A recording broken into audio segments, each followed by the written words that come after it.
Mais, non, je rigole, on va pas commencer avec les mais dès le début de la vidéo. Le mec en intro, il enchaîne déjà. Ouais, le Barça va bien, mais on va recruter ce joueur, mais non, on va pas commencer. Salut à tous les Blaugrana, j'espère que vous allez bien. On se retrouve pour cette vidéo semi-actualité et semi, j'ai envie de donner mon avis sur le planning qui nous attend pour le mois de mars, ainsi que passer en revue une déclaration d'Eric Garcia qui m'a, disons, fait très plaisir, ou encore une déclaration concernant le poste de numéro 9. Lewandowski ne devrait pas être gardé par le FC Barcelone. Ce sont les mots du trésorier du club. Oui, on a un trésorier. Je ne sais pas quel trésor on doit garder à Barcelone, mais on a un trésorier, les gars. Bref, si le contenu vous plaît, on n'oublie pas le like, l'abonnement pour soutenir la chaîne. Je vous prends pas plus de votre temps, on se plonge dans l'actualité du jour. On commence celle-ci par une nouvelle, mais qui est plus que mauvaise. Frenkie de Jong qui s'est claqué au niveau des ischio-jambiers. À l'heure actuelle, on parle d'une absence entre 5 et 6 semaines, c'est-à-dire plus d'un mois. Déjà, lorsqu'on a appris la nouvelle, on nous a dit un mois. Bon, déjà, c'était une mauvaise nouvelle. Mais maintenant, c'est 5 à 6 semaines. Ça veut dire que c'est quasi un mois et demi. S'il va 6 semaines, on est dans les un mois et demi. C'est le pire moment possible. C'est là où on va commencer à avoir les plus grosses échéances de la saison. Chaque match de Liga va compter encore plus la Ligue des Champions. Il y aura des huitièmes, des quarts, des demi. C'est maintenant que nos joueurs doivent être présents. Malheureusement, on ne contrôle pas les blessures. Je ne suis pas là en train de blâmer le joueur. C'est comme ça. Il s'est blessé, mais c'est frustrant quand même. Je mets juste en avant le fait que c'est archi frustrant, surtout qu'on vient de récupérer Pedri. Frenkie de Jong, il est sur une bonne lancée. La vérité, ça fait déjà plusieurs semaines, il est à un très bon niveau. On récupère Pedri de blessure au lieu de pouvoir combiner entre ces deux monstres-là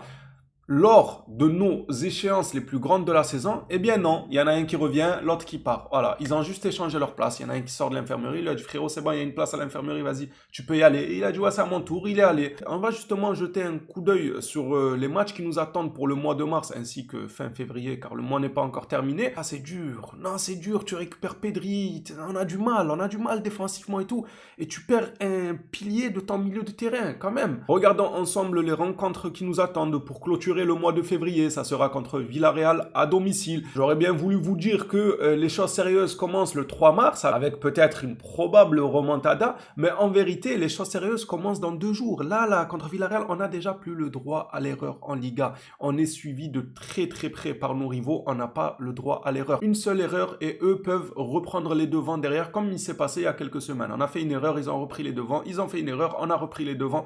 On n'a plus le droit à l'erreur. Donc dès cette fin de février, là, dans 2 jours, la rencontre contre Villarreal, c'est limite une finale. Et ça va être comme ça pour chaque match de Liga, à moins que nos rivaux perdent des points, eux, de leur côté. Bref, après ce match de Villarreal qu'il faudra assurer coûte que coûte, selon moi, j'irais même jusqu'à dire que c'est un match plus important que Madrid. Voilà, que vous le compreniez ou pas, pour moi, la Liga est plus importante qu'une coupe, ça, c'est sûr et certain. Quand on voit qu'on a très peu d'avance, si on devait choisir une rencontre, il ne faut pas hésiter à tout mettre contre Villarreal et tous les matchs de Liga, ce sera des finales, comme je l'ai dit. Maintenant, je ne dis pas que le match contre Madrid ne sert à rien, mais on part avec un gros désavantage, les gars, 4-0.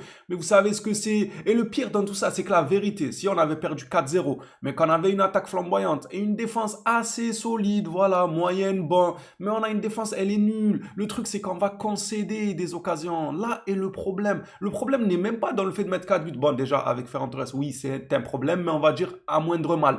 Le gros problème, c'est que tu vas concéder des occasions. Même si on marque un but, allez, 5e minute, le Barça marque un but. C'est super, on va être content. Wow, le match il est relancé. La 7e ou la 8e minute, on concède une occasion, à savoir si elle va rentrer ou pas. La 12e minute, pareil, une occasion. Alvarez et Lookman, ils ne vont pas plaisanter devant. Ça, c'est des joueurs, il ne faut pas leur donner beaucoup d'occasions. Et nous, on concède beaucoup d'occasions. Ceci dit, j'espère voir une remontada, et j'espère grandement, et je vois les déclarations des joueurs, elles me font plaisir, dont notamment celle de Eric Garcia. Oh, ça change des discours qu'on avait à l'époque, vous allez voir quand on lira ça ensemble.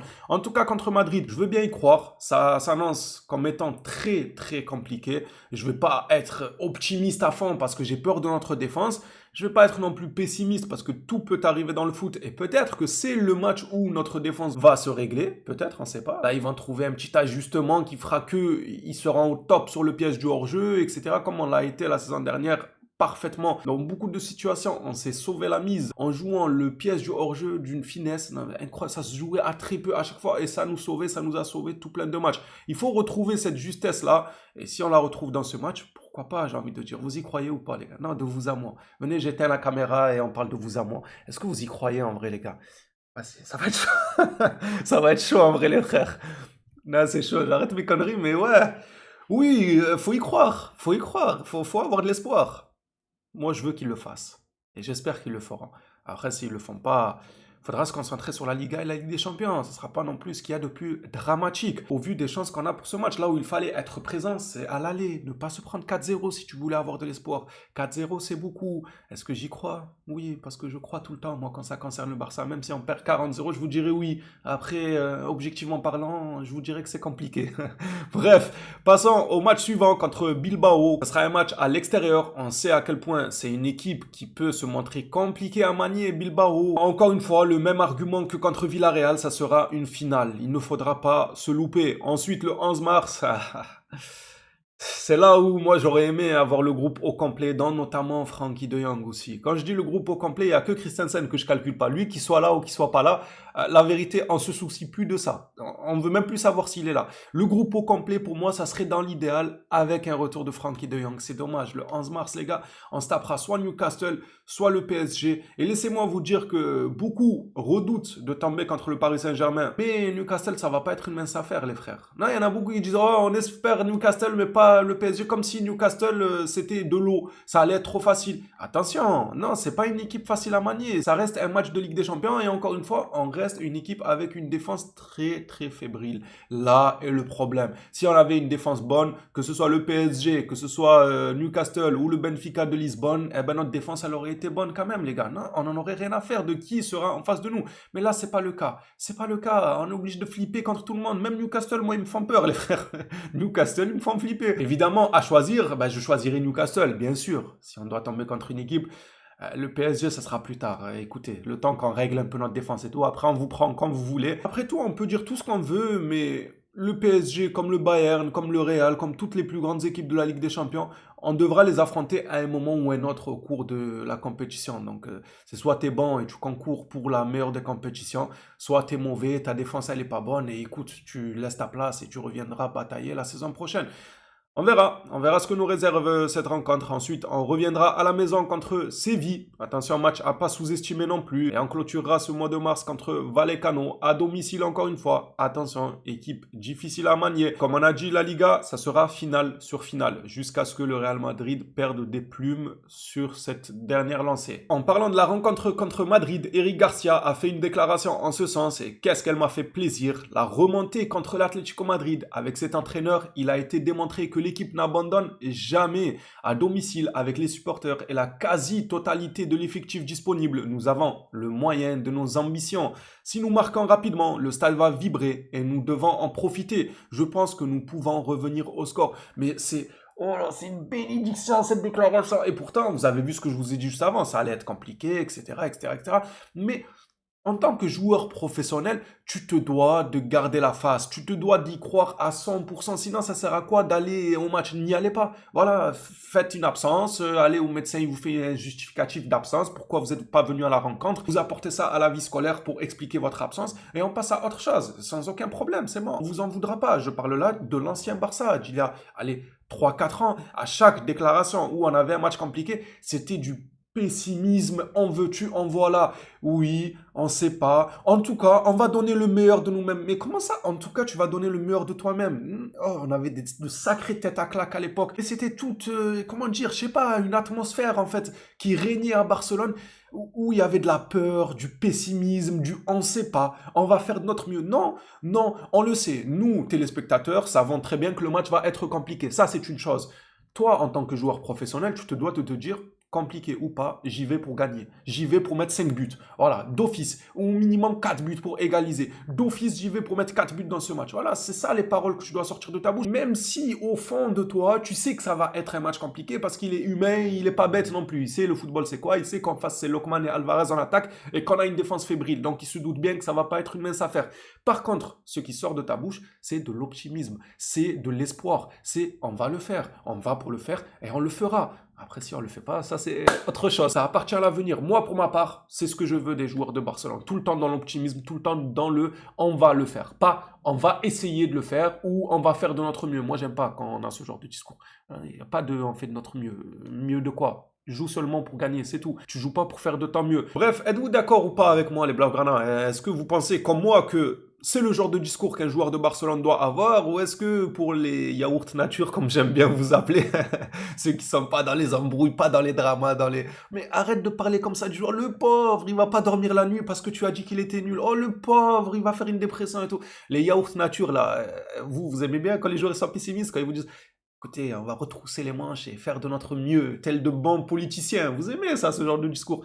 Ah, personne, non. Je veux absolument pas voir de médiocrité dans notre club et ça passe par les déclarations, ça passe par la bouche, par ce qu'on a à dire. On ne doit pas véhiculer la peur, même si la peur, elle existe et qu'elle est là. Il n'y a aucune raison de le dire, en réalité. J'aimerais vous entendre là-dessus. Moi, je suis très fier que l'époque, elle est révolue de nos joueurs quand il se faisait dessus, voilà. Passons maintenant à une déclaration de Laporta qui parle du Real Madrid et de l'arbitrage et de leur chaîne TV qui tombe tout le temps sur le Barça ou encore même sur leur propre match de Madrid où ils se font soi-disant avoir par l'arbitrage. On renfle. Hein. Laporta déclare, même la chaîne officielle du Real Madrid ne croit pas à ce qu'ils disent, à savoir que les arbitres pénalisent le Real Madrid et favorisent Barcelone. Cela ne s'est jamais produit auparavant dans l'histoire de l'humanité. Carrément, il est remonté dans l'histoire de l'humanité. Ça veut dire même quand il y avait les Homo sapiens à l'époque, le Real était toujours avantagé. Les responsables du comité technique des arbitres ont toujours été d'anciens joueurs du Real Madrid, d'anciens membres du Real Madrid ou d'anciens administrateurs du Real Madrid. En vrai de vrai, je pense qu'il faut être fou pour penser le contraire. Non, je vous parle sérieux, c'est pas parce que j'aime le Barça ou quoi. Oh, je vous jure, le temps d'un instant, des fois, j'ai envie de me mettre dans la peau d'un supporter d'un autre club, peut-être même rival du Barça, sans le nommer, juste pour être objectif. Voilà, vous me verrez venir face caméra et vous dire, les gars, voilà, moi je supporte ce club. Ah, mais la vérité, on ne se fait pas avoir par l'arbitrage en tant que... Bon, club merengue, comme ça tout le monde comprend. En tant que Madrilène, on ne se fait pas avoir par l'arbitrage. C'est la capitale d'un pays. Tout, comme il dit très bien Laporta, tous les comités, que ce soit technique, que ce soit un tel, ils ont des intérêts avec la capitale d'un pays, mais c'est normal, c'est tout à fait logique. Et de ce fait, en découle une préférence pour ce club-là, des offrandes, etc. Enfin, c'est ça, c'est normal. Moi, j'aurais été pour le club de la capitale, je vous promets que je vous l'aurais dit. Je vous l'aurais dit, ok, moi c'est mon club, j'aime ce qu'ils proposent, j'aime leur légende, j'aime leur stade, j'aime tout ce qu'ils voulaient. Mais en ce qui concerne l'arbitrage, bah, c'est normal, les gars, qu'on est un peu favorisés parce que voilà, le Real, c'est la capitale et tout ce qui s'ensuit. Et le Barça, et politiquement aussi, c'est compliqué, on va pas se mentir, ça joue. Ne me dites pas c'est que du football. Le football a toujours été politique depuis la nuit des temps. Politiquement, Barcelone, on sait comment c'est, on sait vers qui ils se tournent, comment ils sont, un peu entre eux, etc. Donc ça n'aide pas. Tout ça n'aide pas, que vous le vouliez ou non. C'est ce que j'aurais dit moi si j'étais dans le camp adverse. Parce que les joueurs ne payent pas mon loyer. Donc j'en ai à que faire. Vous soyez prêts, hein, si d'ici 15 ans on est avantagé par l'arbitrage ou quoi, moi je vais le dire, hein, moi j'en aurais que faire. Ah, c'est vrai que là l'arbitre, les gars, il nous avantage. Mais tant mieux. C'est aussi le vrai. C'est aussi la vérité, les gars. Je vais dire, mais tant mieux. Mais je le reconnais. Par contre, je le reconnais. J'ai aucun mal à ça. Je vais pas vous dire, non, mais les gars, non, on est trop fort. Non, l'arbitre, non, il aide que les autres, il nous aide pas. Jamais. Dans 10 ans, si on est aidé par l'arbitre, je vais vous dire on est aidé par l'arbitre et j'espère qu'on sera. Au moins, ça a le mérite d'être clair. Bref, on va finir cette vidéo actualité par un communiqué de notre trésorier. Il est payé à quoi, juste le trésorier, hein? Il y a un vrai trésor à garder à Barcelone. On est des pirates ou quoi, en parlant à base de trésor. Bref, je sais très bien ce que c'est un trésorier, les gars. C'est de l'humour. Ferran Torres qui s'est transformé en trésorier du club. À force de pas marquer de buts, écoutez, ils ont dû lui trouver un nouvel emploi. Et reprenons sérieusement, Ferran Olivier, ancien trésorier du FC Barcelone, actuellement impliqué dans la campagne électorale de Juan Laporta, interrogé sur une éventuelle prolongation de contrat de Robert Lewandowski, il répond non, pas vraiment, je dirais non. Pour l'instant, tout le monde sait que nous cherchons un avant-centre. Le FC Barcelone a les moyens et est actuellement à la recherche d'un attaquant de pointe. Ouh, on a les moyens, on va pas prolonger Lewandowski, donc dans la masse salariale, ça va nous permettre de respirer. Alvarez. Non, Alvarez, après attention, ils sont en pleine campagne politique et tout, les politiciens, vous savez comment ils sont, donc il peut te vendre du rêve et te dire que oui, on cherche un attaquant de pointe, on cherche un défenseur, on cherche tel joueur, on a les moyens de nos rêves, etc. Et une fois élu, il va venir t'expliquer que nous ne sommes pas en 1-1, on n'a pas l'argent, on préfère sauver le club que mettre le club dans le pétrin. Voilà, toutes ces paroles-là pour se rattraper. Enfin bref, le communiqué, si je dois le prendre tel qu'il est, moi j'aime bien. Lewandowski qui prolonge pas et on a les moyens d'aller chercher un 9, je signe tous les jours évidemment. À votre tour de jouer dans l'espace commentaire, dites-moi un peu vos avis concernant tout ce dont j'ai parlé. Hâte de lire tout ça dans l'espace commentaire. On s'attrape à la prochaine sur le Barça. D'ici là, prenez soin de vous les Blaugrana.